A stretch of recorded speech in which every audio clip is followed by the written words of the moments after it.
ഈശ്വര,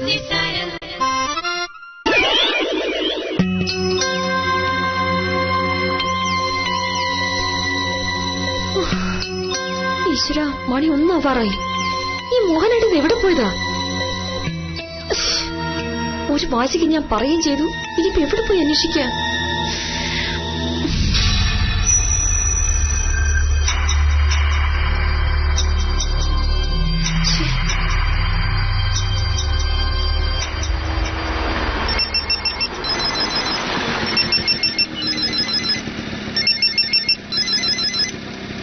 ഹലോ, ഉത്തമ, ഞാനാ. എന്താക്കില്ലേ? മോഹനേട്ടൻ ഇവിടുന്ന് ഇറങ്ങിയിട്ട് കുറെ നേരായി. തിരിച്ചു വന്നിട്ടില്ല ഇതുവരെ. ഇറങ്ങിപ്പോയാ? 2 കൈ ഒടിഞ്ഞ സാർ എവിടെ പോവാനാ?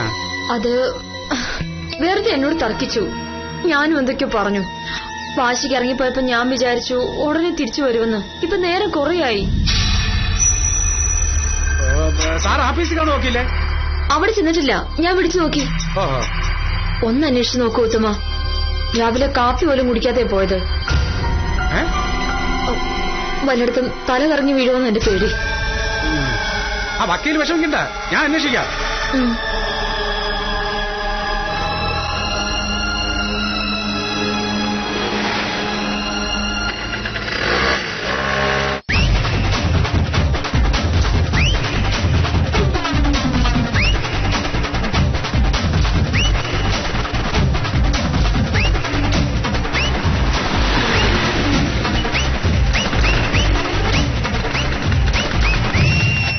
അയ്യോ, മോനേഷ് സാറല്ലേ ഇരിക്കുന്നത്? ഇതെന്താ പറ്റി?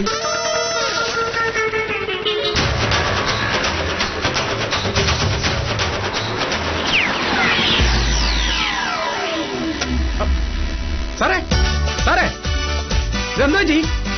സാറേ, എന്തു സാറേ തല ഇറക്കമാണ്? വക്കീല് പറഞ്ഞ് രാവിലെ ഒന്നും കഴിക്കാതെയാണ് ഇറങ്ങിയിരുന്നു. ഈ മരുന്നൊക്കെ കഴിക്കണ നേരത്തെ ഭക്ഷണം കഴിക്കാതിരുന്ന തല ഇറങ്ങൂലേ സാറേ? തല ഇറങ്ങിയതല്ല, പിന്നെ മുണ്ടിനെന്തോന്ന് പ്രശ്നം? മുണ്ടഴിഞ്ഞു പോയി. അഴിഞ്ഞു പോയെങ്കിൽ അതൊന്നും ഉടുത്താ പോരെ സാറേ? എങ്ങനെ ഉടുക്കും?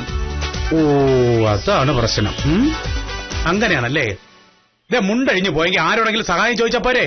സഹായമൊക്കെ ചോദിച്ചതാ, പക്ഷെ ആളുകൾ തെറ്റിദ്ധരിച്ചു. എന്താ? അയ്യേ, ഇതെന്തോ സാറേ ഇത്? വഴിയിലിരിക്കുന്ന വികലാംഗനെ കണ്ടപ്പോ ഇതുവഴി പോയ സകല തെണ്ടികൾക്കും ഭയങ്കര സ്നേഹം. ഭിക്ഷ എന്നതാ. അത് നന്നായി. രാവിലെ വക്കീലിനോട് വഴക്കിട്ടിറങ്ങിയത് വെറുതെ ആയില്ല. പിന്നെ സാറേ ഉണ്ട്, ഞാൻ ഉടുപ്പിച്ചേരാം. കൈ ഒടിഞ്ഞെങ്കിലും ഒന്നും.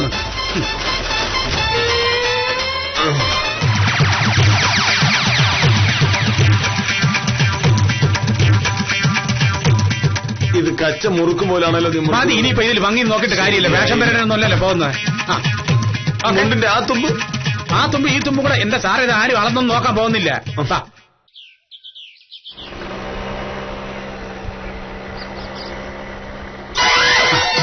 സത്യം പറയട്ടെ, ഇത് ഉത്സവത്തിലൊക്കെ ഉള്ളേ ഫ്ലോട്ട് അതുപോലെ ഇരിക്കുന്നു.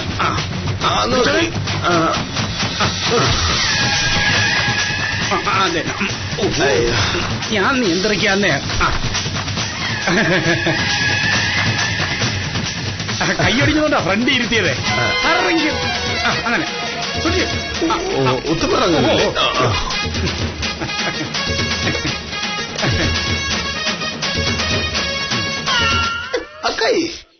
മോഹനേട്ടൻ ഇത്രയും നേരം എവിടെയായിരുന്നു? ഞാനങ്ങ് പേടിച്ചു പോയി. എന്തിന്?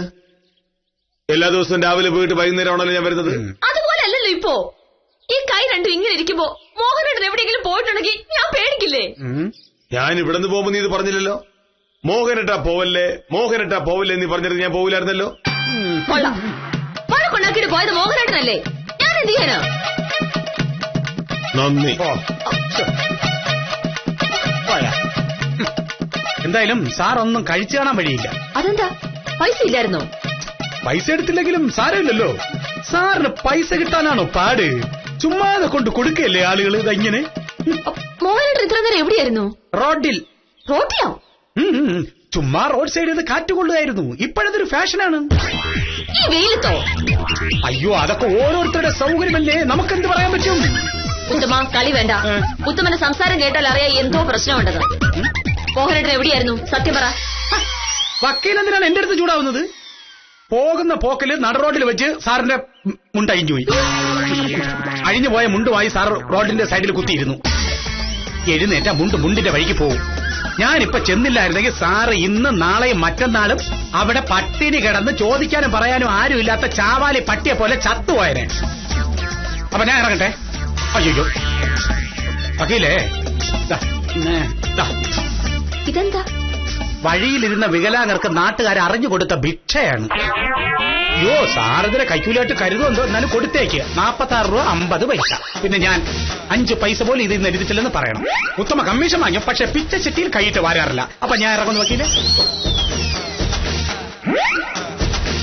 അയ്യോ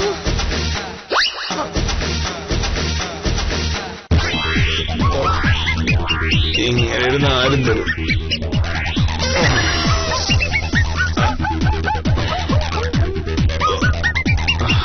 പിച്ചക്കാരാ പിച്ചക്കാരാ പിച്ചക്കാരാ, ഞാൻ അറിഞ്ഞു.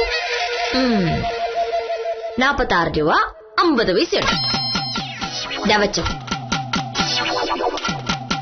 ഒരാൾ അധ്വാനിച്ചുണ്ടാക്കുന്ന പൈസ വേറൊരാൾ കൈവെക്കുന്നത് ശരിയല്ല. വെച്ചോ. ഇരിക്കട്ടെ. എന്തായാലും നാട് വിറപ്പിക്കുന്ന വില്ലേജ് ഓഫീസറെ കണ്ടിട്ട് ഒരാളും തിരിച്ചറിഞ്ഞില്ലല്ലോ എന്നുള്ളതാണ് എനിക്ക് മനസ്സിലാവാത്തത്. തിരിച്ചറിയുന്ന ആരെങ്കിലും വന്നിരുന്നെങ്കിൽ ഞാൻ അപ്പോഴേ മുന്നോട്ട് സഹായം ചോദിക്കില്ലേ? തിരിച്ചറിഞ്ഞില്ല എന്നുള്ളത് പോട്ടെ. മോഹനേട്ടനെ കണ്ടിട്ട് പിച്ചക്കാരനാണെന്ന് അവർക്ക് തോന്നിയല്ലോ. സത്യത്തിൽ മോഹനേട്ടൻ അങ്ങനെ ലുക്കുണ്ടോ? ഇപ്പൊ മോഹനേട്ടൻ ഒരു കാര്യം മനസ്സിലായോ? മോഹനേട്ടൻ വിചാരിക്കുന്നത് പോലെ ഈ നാട്ടിലെ ഏറ്റവും വലിയ സംഭവം മോഹനേട്ടനല്ല. വില്ലേജ് ഓഫീസിൽ വരുന്ന ആളുകൾ ചിലപ്പോ മോഹനേട്ടനെ തിരിച്ചറിയുന്നല്ലാതെ മോഹനേട്ടനെ ആർക്കും അറിയില്ല. അതാരുടെ കുറ്റമല്ല. സുപ്രീം കോടതിയിലെ ജഡ്ജിയെ കണ്ടേ തിരിച്ചറിയുന്ന എത്ര ആളുകൾ നമ്മുടെ നാട്ടിലുണ്ട്. ആ കോടതിയിലെ വക്കീലന്മാർക്കല്ലാതെ വേറെ ആർക്കും ആ ജഡ്ജിയായിട്ട് ഒരു ഇടപാടുമില്ല. സുപ്രീം കോടതി ജഡ്ജിയുടെ അത്രയും വലുതാണോ ഒരു സാധാ വില്ലേജ് ഓഫീസർ? നീ അങ്ങനെയൊന്നും പറയണ്ട.